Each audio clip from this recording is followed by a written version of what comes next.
let's say you're a co-GP, a finder, or somebody else involved in somebody raising capital. Maybe you're not directly the one putting everything together. Maybe you're even just administratively putting together a PPM and sending it to people, really not doing too much.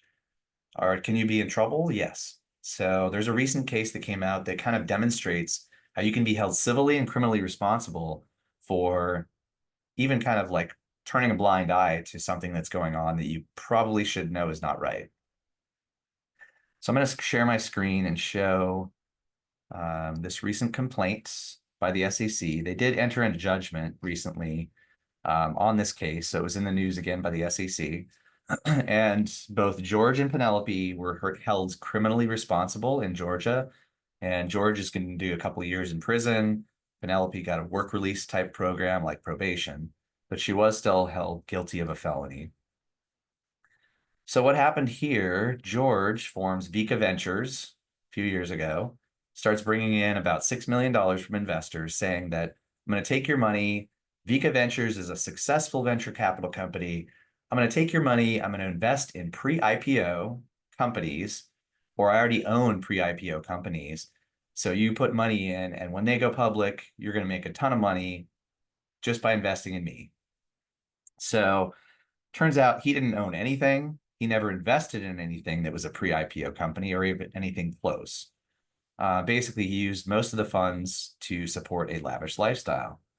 So he created fake documents and told people that he had, owned all these pre-IPO shares. He had $80 million in assets under management, successful track record. All the stuff was completely false. Then he has a girlfriend, Penelope. Now, the SEC says she did not know initially that this was fraud. It was fake. And she was helping administratively, completing paperwork, very basic stuff. But they're saying that there was a number of red flags where she should have known that this was fraud. But because even after she should have known it was fraud, she continued to perform those administrative tasks. So she helped perpetuate the fraud, including sending large wire transfers, getting in investor proceeds. So they sent out fake PPMs, letters, online profiles to make it look like it was legitimate when it wasn't.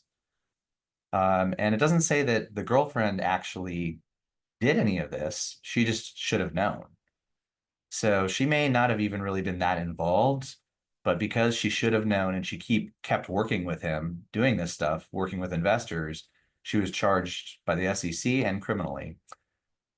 So the SEC said he spent around 4 million, about 2/3 of the proceeds, on private jets, watches, jewelries, cars, and partying at nightclubs. Miami, New York, and France and Greece. 46 investors, and all of it was fake. But Penelope also got about 2 million that she spent on luxury items, cosmetic surgery, vacationing, all kinds of stuff. So she did pretty well out of this, but now she was ordered to return that money to investors, including he was ordered to return about $8 million to investors.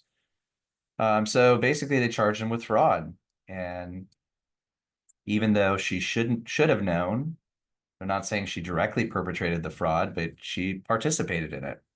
So even if you don't know that it's fraud on an investor, if it looks like, hey, red flags, I should probably walk away, you have to, because they will come after you, not just the person doing the fraud. And you can say, oh, I didn't really know, and I was just helping. No, they will come after you civilly and criminally. So you really have to be careful.